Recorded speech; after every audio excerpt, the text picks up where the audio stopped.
Persija Jakarta melakukan serangan. Carlos Peña gunakan pola 3-4-1-2. Rio Matsumura yang berada di belakang Simic dan Gustavo Almeida menciptakan warna baru terhadap sisi penyerangan yang dibuat oleh Persija Jakarta. Ya, Persija berhasil mengalahkan PSIS Semarang dengan skor akhir 0-2 dalam lanjutan Liga 1 Indonesia. Gol Persija dicetak oleh Mace Gayos di menit 25 dan Raihan Hanan di menit 88. Asis dari Rio Matsumura. Sebelum lebih jauh, aku pernah bosan-bosannya untuk ingatkan teman-teman, ketika teman-teman tonton video ini, jangan lupa tekan tombol like-nya. Ya, bisa aku katakan ini menjadi salah satu pertandingan terbaik yang dilakoni oleh Carlos Peña bersama Persija Jakarta sebelum Gustavo Almeida ditarik keluar dari atas lapangan akibat cedera. Nah, pada pertandingan saat menghadapi PSIS, Carlos Peña gunakan pola 3-4-1-2.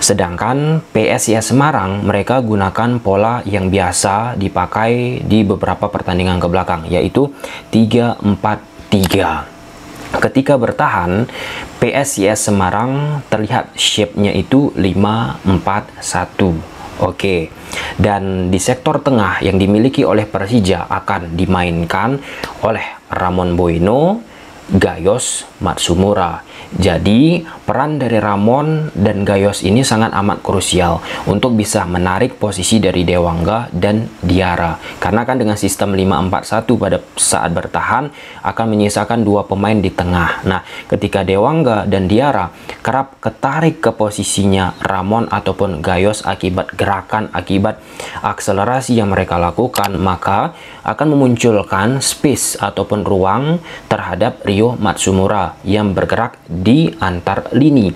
Semakin mantap ruang yang didapat oleh Rio Matsumura ini, ada andil keterlibatan di sektor depan oleh Simic yang melakukan gangguan terhadap 3 back ataupun 5 pemain belakang yang dibangun oleh PSIS Semarang pun termasuk Gustavo Almeida. Perlu kita garis bawahi teman-teman, di pertandingan ini PSIS Semarang pakai 3 back asing di atas kertasnya sebelum wingback kiri, wingback kanan turunkan ke belakang yang akan membentuk 5 pemain.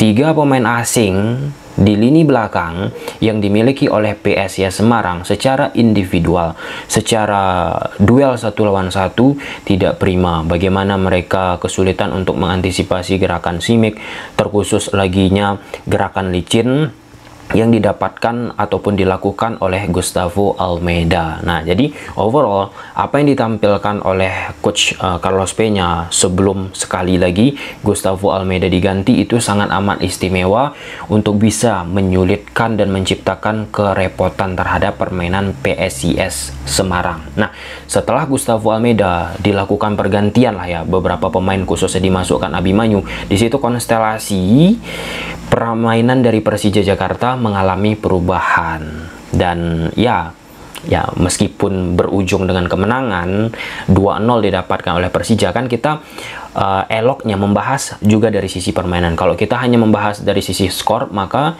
cukup video 3 detik sudah selesai. Nah, jadi apa yang didapat oleh Persija Jakarta selama FIFA Matchday kan ada jeda kompetisi teman-teman, ini sangat amat penting ya tentu bagi coach Carlos Peña untuk bisa mengutak-ngatik bagaimana hal yang terbaik bagi Persija Jakarta. Namun demikian kita pun harus menitik beratkan PSIS Semarang di beberapa pertandingan yang mereka lakoni, kurang lebih 5 pertandingan belum merasakan hasil positif alias kemenangan, dan artinya ya PSIS Semarang lagi tidak seimbang nih, lagi tidak berada di titik ideal untuk yang namanya kesebelasan. Jadi ini menjadi sebuah keuntungan bagi pemain Persija Jakarta untuk mendapatkan sebuah poin. Bayangkan saja sepanjang 90 menit Persija Jakarta itu menguasai bola 73% berbanding PSIS Semarang 27%.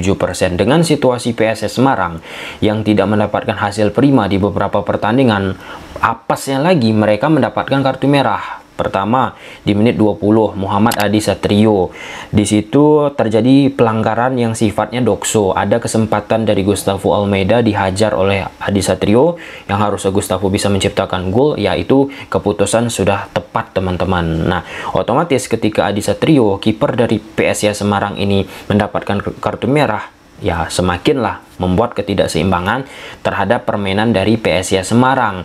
Ketika tanpa bola, mereka gunakan shape 5-4 tanpa ada striker di depan, otomatis tidak ada penekanan terhadap pemain-pemain dari Persija Jakarta, khususnya pemain belakangnya pada saat melakukan serangan ataupun membuild up serangan pun termasuk ke posisinya Ramon Bueno. Jadi sangat amat enak, sangat amat nyaman bagi Persija Jakarta untuk mengalirkan bola ke depan. Ya, sayangnya ya ketika itu didapat oleh Persija, kenyamanan dalam memprogresikan bola ke depan itu didapat, Gustavo sudah keluar. Nah, jadi kan ya permainan Persija tidak seprominent lah ya, tidak seideal pada saat Gustavo tampil, teman-teman. Ya, walaupun seperti itu, ya bagi seorang pelatih tentu harus mempunyai opsi-opsi ya, dimasukkan Abi, kemudian beberapa pergantian pemain, ada Raihan Hanan lagi, teman-teman.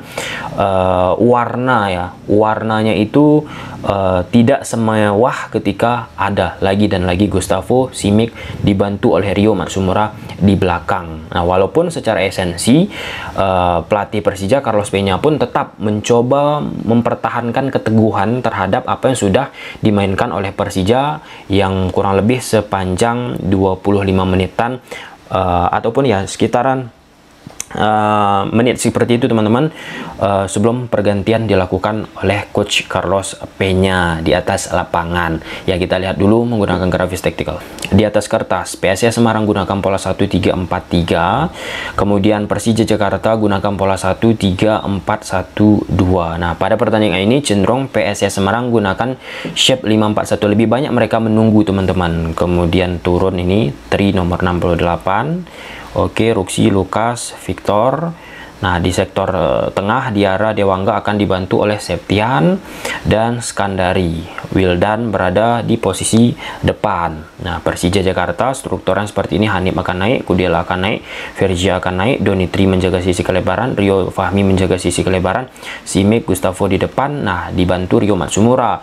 Posisi dari Gayos dan Ramon ini memiliki peran yang sangat amat esensial untuk bisa merenggangkan, untuk bisa menarik perhatian dua pemain tengah dari PSIS Semarang, yaitu Dewangga ataupun Diara pada aliran bola yang coba dimainkan oleh Persija Jakarta. Misal Ramon dapat bola, otomatis coba nih diganggu oleh Dewangga, di momen selanjutnya akan muncul ruang bagi Rio Matsumura.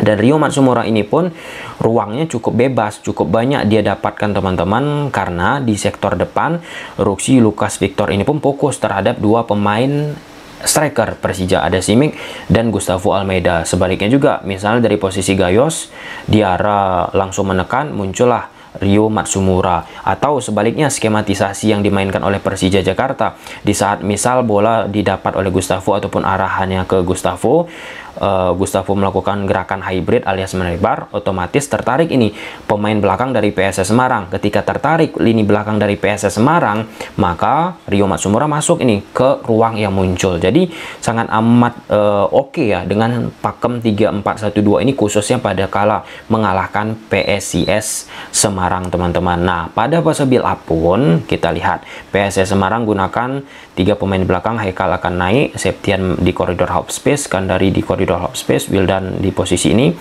Tri, oke. Nah, dari Dewangga akan turun, Diara akan turun.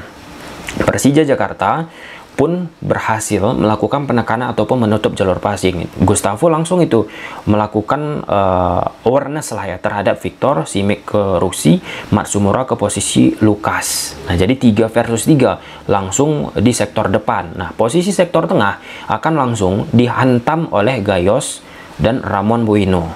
Nah, termasuk di sektor sayap ataupun wingback ada Donitri. Di wingback kanan ada Rio Fahmi menutup posisi Haikal. Nah, di sektor depan yang dimiliki oleh PSIS Semarang pun langsung kan secara individual 1 lawan 1 bisa diganggu, bisa diredam oleh pemain Persija Jakarta. Nah, jadi dari awal Persija Jakarta dengan melakukan skematisasi seperti ini sudah menyulitkan itu PSIS Semarang, dan terbukti PSIS Semarang tidak bisa mengembangkan permainan di sepanjang pertandingan, teman-teman. Dari 90 menit berlaga hanya 1 on target dibuat oleh PSIS Semarang. Sedangkan Persija Jakarta ada 5 on target. Dari sisi efektivitas jelas Persija Jakarta memilikinya. Nah, Persija Jakarta pun melakukan beberapa kali juga ya umpan di belakang garis pertahanan PSIS Semarang. Karena kan PSIS Semarang ini ada beberapa momen garis pertahanan mereka tinggi. Nah, untuk melakukan pressing terhadap pemain Persija. Nah, karena itu opsi untuk meletakkan bola di belakang garis pertahanan PSIS Semarang itu masuk akal, teman-teman.